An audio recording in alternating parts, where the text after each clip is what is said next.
Rounding numbers is a common data preparation task, especially when standardizing data for reporting or analysis.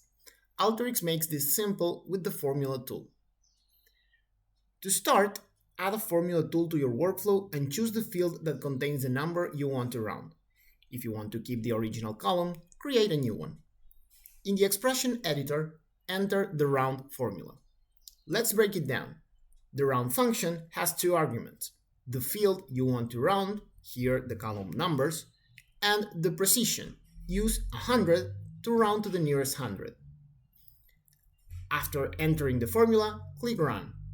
You will see that the values are rounded to the nearest 100, helping to standardize your data.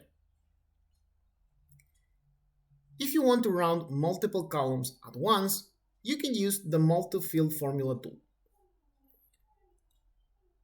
Select the columns you want to round and write your round formula, and from the Variables menu, choose Current Field instead of specifying a column name.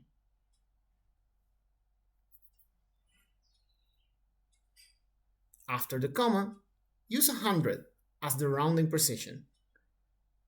Run the workflow to see the results.